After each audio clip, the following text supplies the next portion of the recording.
আসসালামু আলাইকুম সুপ্রিয় শিক্ষার্থীবৃন্দরা।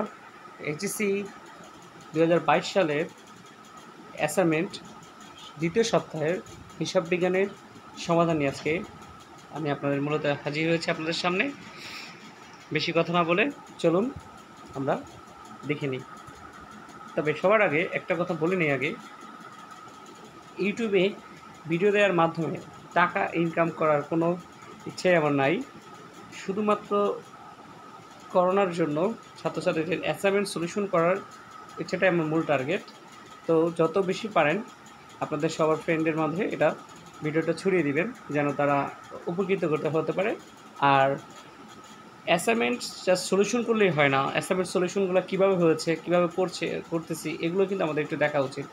সলিউশনটা আসলে ঠিক হলো কি না, আমি অঙ্কগুলো আসলে বুঝতে পারলাম কি না, এই ধরনের জিনিস রিলেটেডগুলো প্রশ্নগুলো কিন্তু আমাদের আসলে জানা উচিত।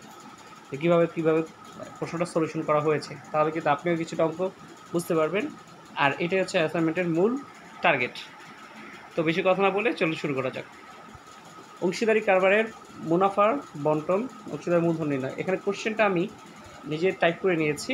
আপনাদের মূল কোশ্চেন যেটা সেটা এখানে লেখা আছে। আবু বাবু লাবু একটি অংশীদারি কারবারে 3 জন অংশীদার, তাদের নিট লাভ প্রতি বন্টন অনুপাত যথাক্রমে 3-2-1। 2020 সালে 15 তারিখে অংশীদার মূলধন ছিল আবু 4 লাখ টাকা, বাবু 3 লাখ টাকা, লাবু 4 লাখ টাকা। আবু এবং লাবু তাদের সার্বক্ষণিক কাজের জন্য ব্যবসা হতে যথাক্রমে 8,000 টাকা, 6,000 টাকা করে মাসিক বেতন পাবেন। মূলধন উভয়ের উপর বার্ষিক 5% হার সুদ ধার্য করতে হবে। প্রত্যেক মাসের শেষ তারিখে সারা বছর ধরে বাবু এবং লাবু ব্যবসা হতে যথাক্রমে 12,000 টাকা, 6,000 টাকা এবং 6,000 টাকা করে নগদ উত্তোলন করে। বছরের মাঝামাঝি লাবু ব্যবসায় 50,000 টাকা ঋণ প্রদান করে। আবু এবং বাবু যথাভাবে লাবুকে এই মর্মে নিশ্চয়তা প্রদান করেছে, লাবু তার বেতন ও মূল্যসুদ ছাড়াও লাভের অংশ বাবদ কমপক্ষে 70,000 টাকা পাবেন। উপরোক্ত সমন্বয়গুলোতে সাধন করার পূর্বে 2020 সালের 31 ডিসেম্বর তারিখে সমাপ্ত বছরের জন্য ব্যবসার নিট মুনাফা 4 লাখ টাকা উপনীত হয়। ক 2020 সালের 31 ডিসেম্বর তারিখে সমাপ্ত বছরের জন্য লাভ লোকসান বন্টন হিসাব প্রস্তুত করো। আরেকটা হচ্ছে আপনার অংশীদারে আবু এবং বাবুর মূলধন হিসাব প্রস্তুত করো। ঘ লাবুর চলতি মূলধন হিসাব প্রস্তুত করো। এখন এই অঙ্কগুলো করার জন্য অনেক কিছু ইনস্ট্রাকশন দরকার আছে।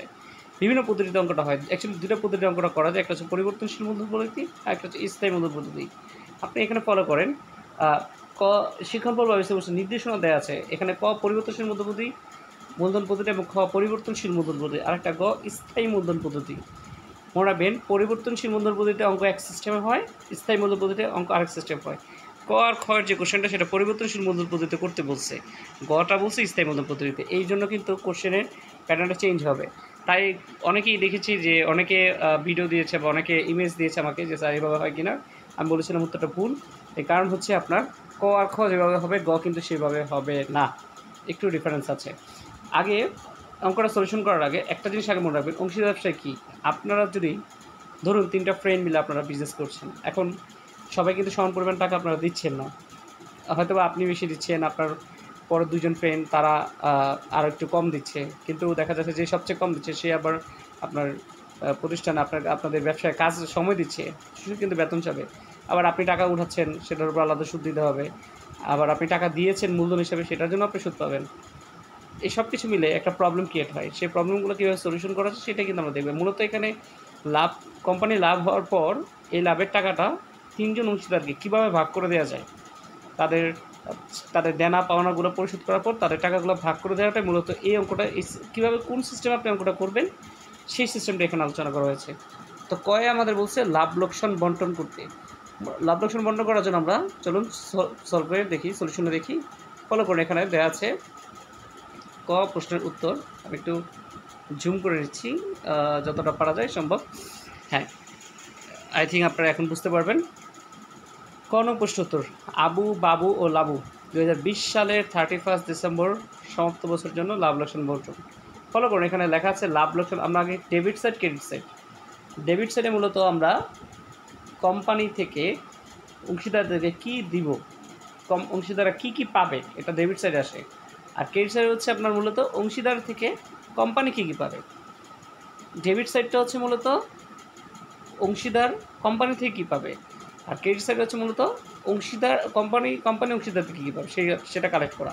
প্রথমত আপনার এখানে আছে দেখেন ক্রেডিট সাইডে আসি, লাভ লোকসান আবন্টন হিসাব নিট লাভ 4 লাখ টাকা। এটা কই থেকে পেলাম? এটা পেলাম আপনার কোশ্চেন থেকে। এখানে দেখেন একদম লাস্টে দেওয়া আছে, যে লাস্টের দিকে দেওয়া আছে নিট লাভ 4 লাখ টাকা। ফলো করেন, এখানে লাস্টে দেওয়া আছে যে অপরিক্ত সমন্বয়গুলো, এই যে লাস্টের লাইনটা উদ্দীপক করেন 4 লাখ টাকা। এই 4 লাখ টাকা আমরা এখানে আনলাম, আমরা এখানে 4 লাখ টাকা এনেছি, নিট লাভ 4 লাখ। অংশীদারের মূলধন হিসাব, উত্তোলন সুদ নির্ণয় করা। আবু বাবু লাবু, আবুর উত্তোলন সুদ 3300 টাকা, বাবুর 1650 টাকা, লাবুর 1650 টাকা। এইটা কীভাবে হলো? এটা হচ্ছে আপনার এখানে ফলো করেন, একটু জুমটা একটু, হ্যাঁ এখানে ফলো করেন। এখানে উত্তোলন সম্পর্কে বলা হয়েছে প্রত্যেক মাসের শেষ তারিখে আবু বাবু লাবু ব্যবসায়ীতে যারা 12,000, 6,000, 6,000 টাকা উত্তোলন করেন। সো উত্তোলন সুদ আবার দেওয়া আছে 5%। তবে সবার আগে আপনারা একটা কাজ করবেন, সেটা হচ্ছে 12,000 টাকা, যে আমি যে প্রথমটা পড়ে দিচ্ছি বাকিটা আপনারা নিজেই করতে পারবেন। এখানে আছে 12,000 টাকা, আবু 12,000 টাকা উত্তোলন করেছে, 12,000 টাকার উপর 5% করবেন। 12,000 টাকার উপর 5% যদি আমি করি তাহলে ফলো করেন কত আসে সেটা দেখি। 12,000 টাকার উপর 5%,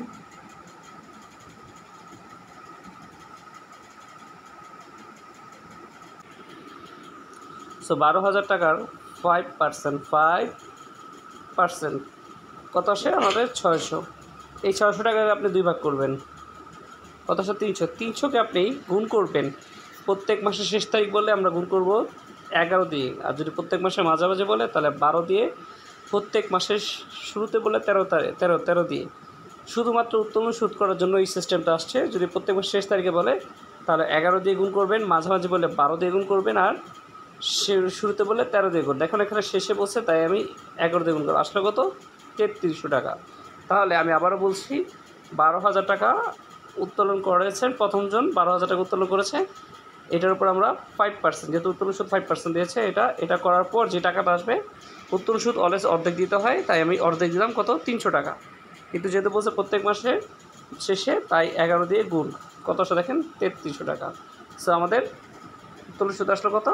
3300 টাকা। ফলো করেন, এই যে এখানে 3300 টাকা, এখানে উত্তোলন সুদ 3300 টাকা আছে। বাবু হচ্ছে উত্তোলন 6,000, সো 6,000 আবার 5% করবেন, কত আসবে জানেন? 300। 300কে আবার অর্ধেক করবেন 150। 150কে এবার আপনি 11 দিয়ে গুণ করেন, 1650 আসবে। সেমভাবে লাবুরটাও কিন্তু সেম, 1650। এবার ফলো করেন, আমরা আসি মূলধন সুদ নির্ণয় করা। সো অংশীদারদের মূলধন সুদ নির্ণয় করব। অংশীদার মূলধন সুদ নির্ণয় করার জন্য আগে আমাকে দেখতে হবে অংশীদার কী পরিমাণ মূলধন আনছে। তো আমরা চলে যাই কোশ্চেনে আছে, হ্যাঁ কোশ্চেন ফলো করেন, আবু 4 লাখ টাকা, বাবু 3 লাখ টাকা, লাবু 4 লাখ টাকা। আপনাকে তারপরে দেখতে হবে অংশের অতিরিক্ত মূলধন আনছে কিনা। এই অঙ্কে অতিরিক্ত মূলধন নেওয়া হয় নাই, তাই অতিরিক্ত মূলধনের কাজটা এখানে যেহেতু আনে নাই, তাই অতিরিক্ত মূলধন আনবো না। যেহেতু অতিরিক্ত মূলধন নাই, সো আমার এটা নিয়ে কোনো টেনশন করার কারণ নেই। জাস্ট বছরের শুরুতে 2020 সালে 15,000 থেকে যে মূলধনটা ছিল, আবুর 4 লাখ, বাবুর 3 লাখ আর লাবুর 4 লাখ, এই 3টা টাকার ওপরে জাস্ট কত পার্সেন্ট নেবে জানেন? এই যে এখানে দেখেন কোশ্চেন দেওয়া আছে, মূলধনের উপর 5%। 4 লাখ টাকা 5%, 20,000 টাকা। বাবুর 3 লাখ টাকার 5%, 15,000 টাকা। লাবুর 4 লাখ টাকার 5%, কত আসে? 20,000 টাকা। জাস্ট 20,000 টাকা আমি বসা দিলাম। দেখেন আবুর 20,000, বাবুর 15,000, লাবুর 20,000। জাস্ট জানুয়ারি মাসের মূলধনগুলোকে 5% করে দিলে আপনার অঙ্কটা হয়ে যাবে। টোটাল যোগ করলে 55,000। এবার অংশীদারদের মূলধন হিসাব, বেতনটা ফলো করেন। বেতনটা শুধুমাত্র আবু আর লাবু পাবে, কারণ কোশ্চেনে শুধুমাত্র আবু আর লাবুর বেতনের কথা বলা হয়েছে। এবার আবু আর বেতনের লাবুর বেতন কত সম্পর্কে কী বলা আছে দেখেন, বলা হয়েছে যে আবু এবং লাবু তাদের সার্বক্ষণিক কাজের জন্য ব্যবসাতে যথাক্রমে 8,000 টাকা এবং 6,000 টাকা মাসিক বেতন পাবে। মান্থলি বলার কারণে আপনি যেহেতু অঙ্কটা পুরো একটা বছরের জন্য করতেছেন, দেখুন এখানে কোশ্চেন আছে পুরো 1 বছরের জন্য, তাই বেতনটা সম্পূর্ণ 1 বছরের আনতে হবে। তো আবুর বেতন, আবু মাসে 8,000 টাকা করে বেতন পায়, তাহলে পার মান্থে 8,000 হলে 12 মাসে কত আসে গুণ করে বসিয়ে দিয়েছি। আবার লাবু বেতন পায় আপনার 6,000 করে, 12 মাসে কত? 72,000, 1,68,000 টাকা। এবার আছে লাবু ঋণ হিসাব। লাবু একটা ঋণ দিয়েছিল, ফলো করেন, এখানে ঋণের কোশ্চেন দেওয়া আছে। ঋণ, এখানে দেখেন ঋণ লেখা আছে, বছরের মাঝামাঝি সময় লাবু ব্যবসায় 50,000 টাকা ঋণ প্রদান করে। বাট প্রশ্ন হচ্ছে, ফলো করেন, আমি মূলধন সুদ যখন বের করছি, মূলধনের একটা পার্সেন্টেজ দেওয়া ছিল, সুদ বের করছি। উত্তোলন যখন বের করছি, উত্তোলনের একটা পার্সেন্টেজ ছিল, কিন্তু ঋণ হিসাবের ক্ষেত্রে কিন্তু ঋণের কোনো পার্সেন্টেজ দেওয়া হয় নাই। অনেকেই দেখলাম ভিডিওতে অনেকেই ভাবে যে ঋণের সুদের যেহেতু সুদ পার্সেন্টেজ দেওয়া, তো ঋণ সুদ কেন আনবো?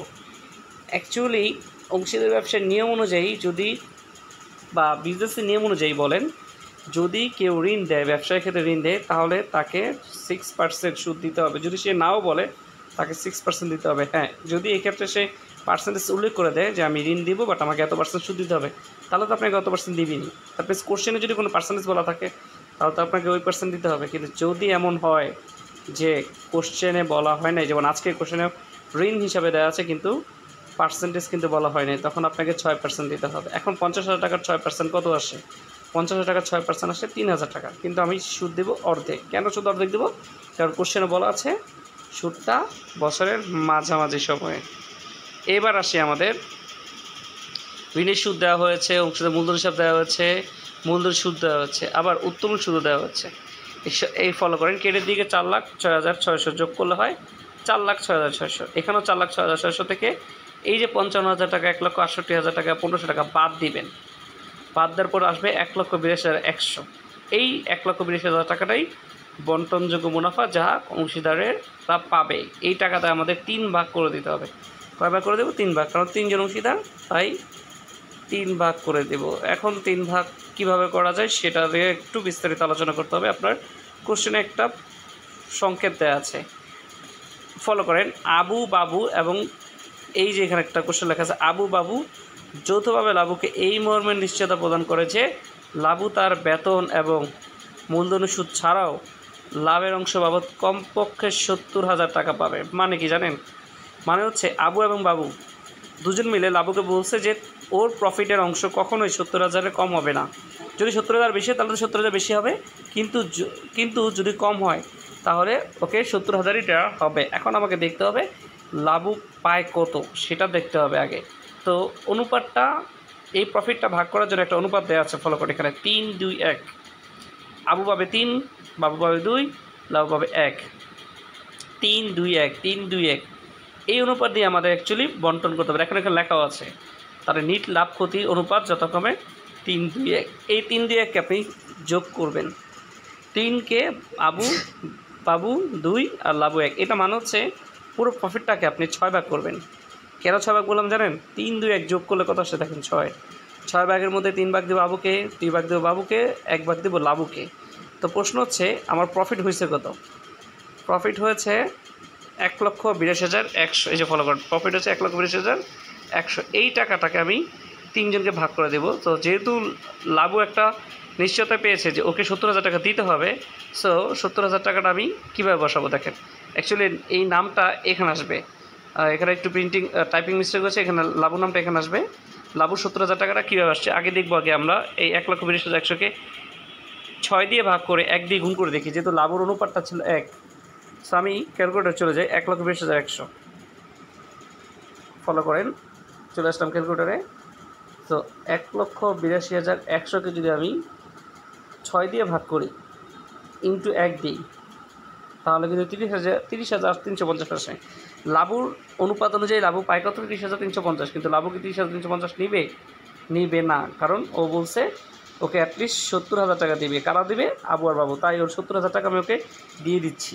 70,000 টাকা আপনি দিয়ে দিলেন, তো দিয়ে দিলে রইল কত? এই 1,82,100 টাকা থেকে লাবু কিন্তু 70,000 নিয়ে যাবে। নিয়ে যাওয়ার পর থাকবে কত দেখেন তো।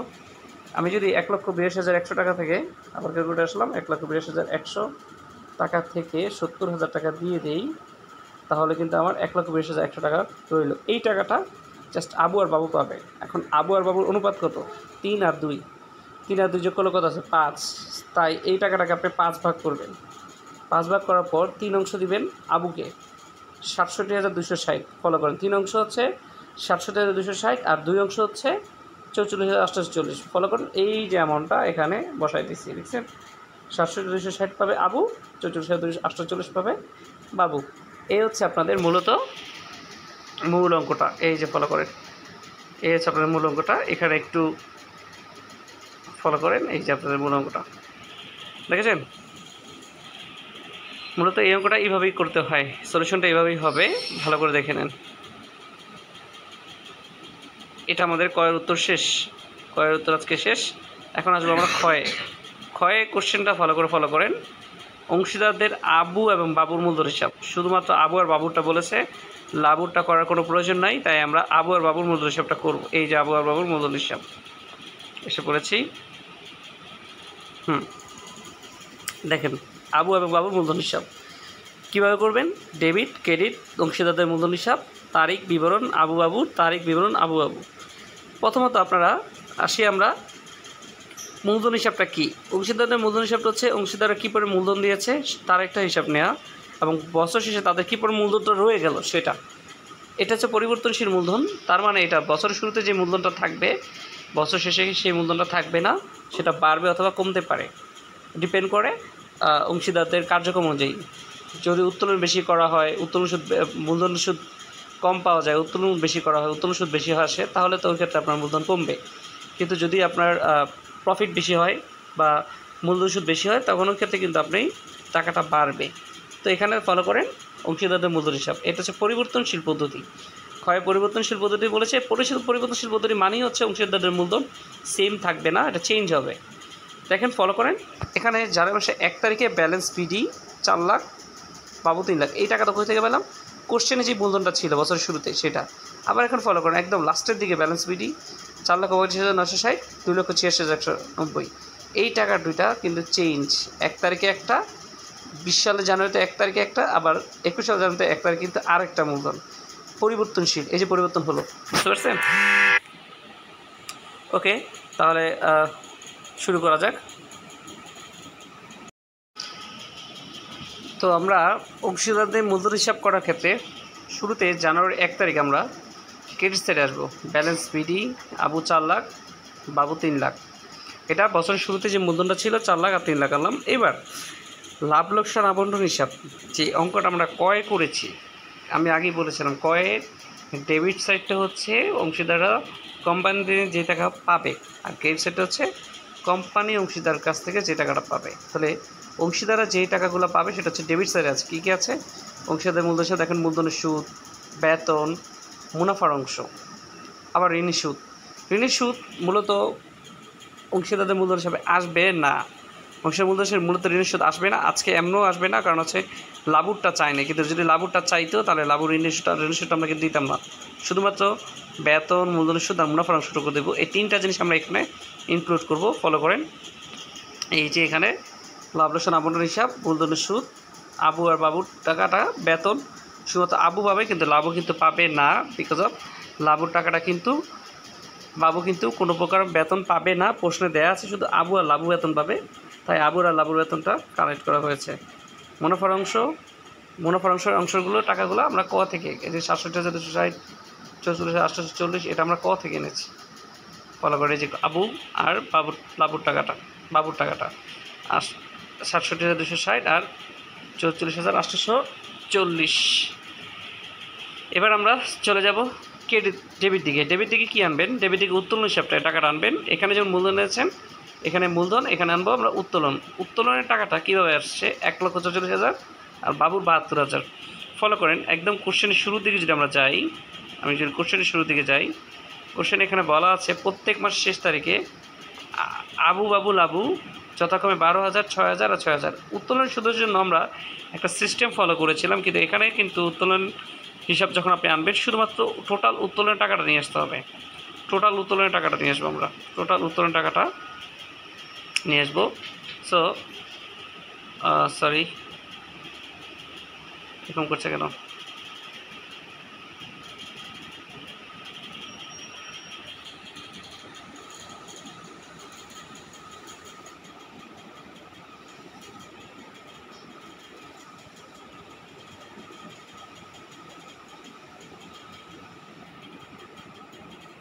লাগে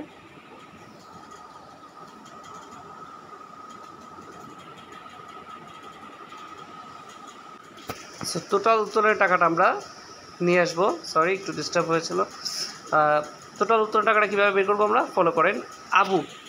আবু কিন্তু 12,000 টাকা উত্তোলন করেছিল প্রত্যেক মাসে। সো 12,000 যেহেতু প্রত্যেক মাসে শুরুতে করুক শেষে করুক মাঝে করুক, এটা সুদের ক্ষেত্রে নির্ণয় করার ক্ষেত্রে সমস্যাটা হয়, মানে আপনার ওই রুলসটা ফলো করতে হবে। কিন্তু শুধু উত্তোলন হিসাব যখন আপনি বের করবেন, শুধুমাত্র দেখবেন যে কত মাস কয় মাসের জন্য উত্তোলন করেছে। ও যেহেতু প্রত্যেক মাসে উত্তোলন করেছে, তাহলে 12 দিয়ে প্রত্যেক মাসকে গুণ করবেন।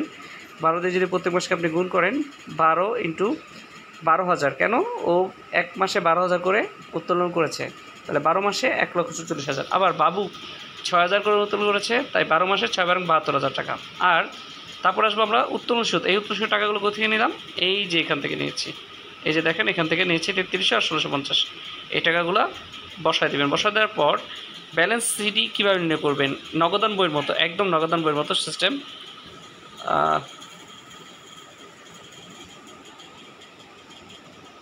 কেমন লাগে বারবার ডিস্টার্ব দিচ্ছে গেলে?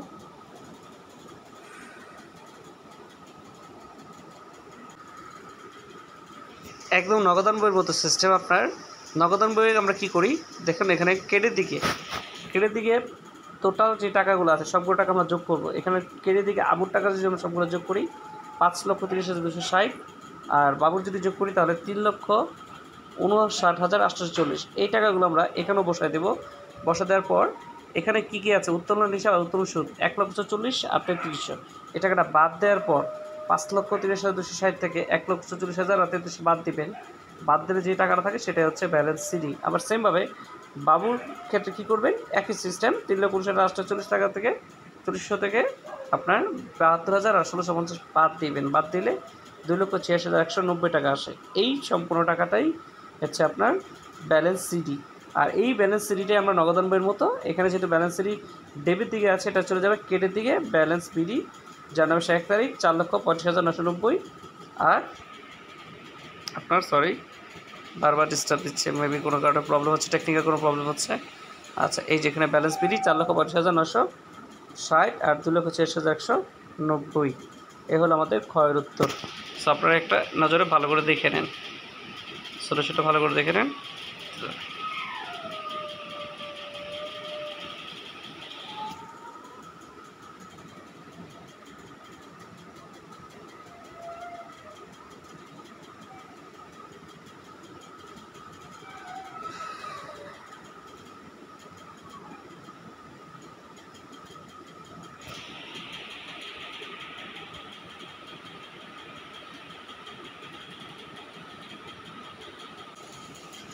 সো আমরা এখন চলে যাব গয়ের কোশ্চেনটা আছে কি দেখেন। গয়ে বলেছে স্থায়ী মূলধন পদ্ধতি করতে হবে, আর সেটা হচ্ছে অংশীদারদের শুধুমাত্র লাভুর চলতি আর মূলধন হিসাব। এই জিনিসটা কি, এটা অনেকেই বোঝে না। যখন আপনার এই জিনিসটা বুঝবেন না তখন কিন্তু আপনি অঙ্কটা ভুল করেই করবেন। অনেকেই কিন্তু ভুল করেই সমাধান করেছে, আমি অনেক সাইটগুলো দেখেছি। আপনার প্রশ্নটা পুরোই ভুল ছিল।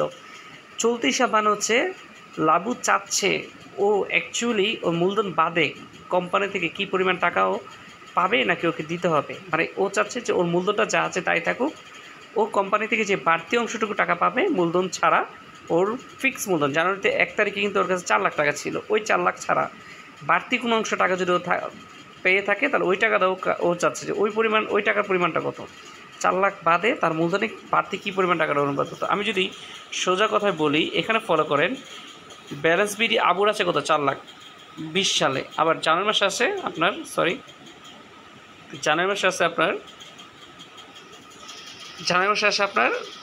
4,35,960। যদি আবু আজকে বলতো যে ও চায় স্থায়ী মূল্য পদ্ধতিতে, তাহলে ওর 4 লাখই থাকতো। এখানে ফলো করেন 2021 জানুয়ারি 1 তারিখে ব্যালেন্স বিডি কত আছে 4,35,960। তার মানে ও কিন্তু ক্যাশ ক্যাপিটাল 20 সালে ছিল 4 লাখ, আর 21 সালে আসলো কত 4,35,960।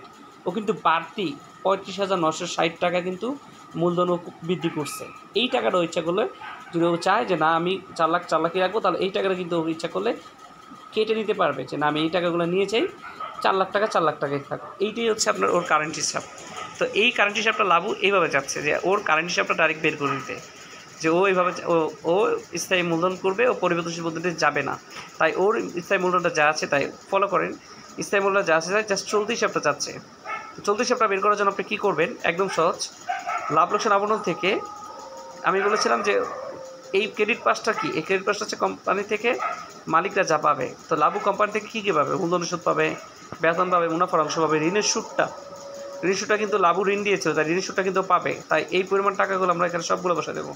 মূলধন সুদ, বেতন, মুনাফার অংশ, ঋণের সুদ, এই সবগুলো টাকা আমরা কোথা থেকে আনছি? লাভ লোকসান আবন্ধ থেকে আনছি। কোথা থেকে? এই যে ফলো করেন, এই যে এখান থেকে আনছি, এই যে এখান থেকে দেখছেন, এই যে মূলধনের সুদ, বেতন, লাভুর বেতন, ঋণের সুদ 1500 এবং প্রফিটের অংশ কতটুকু? 70,000 টাকা। দেখুন এখানে ফুল আসছে, এখানে ফুল টাকাটা দেওয়া হয়েছে। যাওয়ার পর ও উত্তোলন করেছিল 6,000 করে, তাই 6,000কে 12 গুণ করে 72,000, আর উত্তোলনের সুদটা কত? 1650। তাহলে এখানে ফলো করেন, এই ক্রেডিট দিকে সবগুলো টাকা যোগ করলে 1,63,500, এখানে 1,63,500, এইখান থেকে এই টাকাগুলো বাদ দিলে ব্যালেন্স সিট 89,850। এটাই হচ্ছে আপনার লাভুর চলতি হিসাব। এই টাকাটাই মূলত আপনার লাভুর চলতি হিসাবের অ্যান্সার। এবার ফলো করেন, ডিসেম্বর 1 তারিখ, জানুয়ারি 1 তারিখ ব্যালেন্স সিট 19,850। এটা হচ্ছে কারেন্ট হিসাব, বুঝতে পেরেছেন? এবার ওর মূলধন হিসাবটা কি ফলো করেন। জানুয়ারি 1 তারিখে মূলধন চা, ডিসেম্বর 31 তারিখে ব্যালেন্স সিট তাই, কারণ ও কিন্তু স্থায়ী মূলধন করেছে, তাই ওর মূলধন বছরের শুরুতে যা, শেষে তাই, এবং পরবর্তী বছরও তাই রয়েছে, এই জন্য তার মূলধন হিসাবটা ফিক্স। এই পদ্ধতিটাই আমি কথাটা বারবার বলছি যে এই পদ্ধতিতে কিন্তু আপনার অঙ্কটা করতে হবে। সরি, বারবার এরকম হচ্ছে কেন জানি না আমি। এই পদ্ধতিতে বারবার আপনাকে অঙ্কটা করতে হবে। এটা হচ্ছে লাভের মূলধন হিসাবের উত্তর, আর এটা হচ্ছে আপনার লাভের চলতি হিসাবের উত্তর। এই হচ্ছে আপনাদের আজকের অ্যাসাইনমেন্টের সলিউশন। সবার শেষে একটা কথাই বলবো, সেটা হচ্ছে টিচার মানে কিন্তু ফেরেশতা না, টিচারদেরও কিন্তু ভুল হয়। সো টিচাররাও কিন্তু ভুল করে, আমাদেরও কিন্তু ভুল হয়। আপনারা ইন্টারমিডিয়েট স্টুডেন্ট, এসএসসি স্টুডেন্ট, আপনারা যথেষ্ট ম্যাচিউর পারসন, আশা করি আপনার ব্যাপারগুলো বুঝতে পারবেন। এখানে ভুল ত্রুটি হতেই পারে, এই জন্য আমি অলওয়েজ বলবো যে আমি ভিডিওটি যেভাবে করেছি, যেভাবে আমি বলেছি, আপনারা ক্যালকুলেটর দিয়ে একটু হিসাবগুলো করে নেবেন, কারণ হিসাবগুলো কিন্তু অনেক সময় ভুল হতে পারে, যোগ বিয়োগ ভুল হতে পারে, এগুলো টাইপিং মিস্টেক হতে পারে। কেউই আসলে ফেরেশতা না, কেউই সব জানতা স্বয়ং সম্পূর্ণ না, ভুল হতেই পারে। একটু চেক করে নেবেন যে আসলে আমি যা করছি বা সলিউশনটা যেভাবে হচ্ছে ঠিকভাবে হচ্ছে কিনা, একটু ভালো করে চেক করে নেবেন। আমি প্রথম থেকে একটু ভালো করে দেখিয়ে দিচ্ছি, ফলো করেন। এখানে অঙ্কগুলো করতে আপনার সুবিধা হবে। কয়ের উত্তরটা এইভাবে আসছে, দেখেন। তারপর হচ্ছে আমার ক্ষয়ের উত্তরে যদি চলে যাই, এটা ক্ষয়ের উত্তর। তারপর হচ্ছে আমাদের গয়ের উত্তর, তারপর হচ্ছে আমাদের গহের উত্তর। এই হচ্ছে আমাদের আজকের দ্বিতীয় সপ্তাহ অ্যাসাইনমেন্ট। অবশ্যই শেয়ার করবেন, শেয়ার করলে আপনার ফ্রেন্ড সার্কেল আরও পেয়ে যাবে। ধীরে ধীরে আমি সবগুলো অ্যাসাইনমেন্ট সলিউশন করার চেষ্টা করব। আর অ্যাসাইনমেন্টগুলো দিতে একটু লেট হয়, আমার 2-3 দিন পরে আমি সলিউশনটা দিই, কারণ আমাকে একটা কম্পিউটার টাইপ করতে হয়, যথেষ্ট সময় বের করে সলিউশনটা করতে হয়, এই জন্য একটু সময় নেই। টেনশন করার কোনো কারণ নেই। যদি 2 দিন পরে হোক, আমি সলিউশনটা সুন্দর করে 100% নির্ভুল সলিউশন দেওয়ার জন্য একটু অপেক্ষা করি। সবাই এই জন্য একটু অপেক্ষা করবেন, চ্যানেলটা সাবস্ক্রাইব করে নোটিফিকেশন বারটা অল করে দেবেন, তাহলে কী হবে, আপনার ভিডিওটা দেওয়ার সাথে সাথে আপনি পেয়ে যাবেন। আশা করি সবাই ভালো থাকবেন। আল্লাহ হাফেজ, আসসালামু আলাইকুম, টাটা।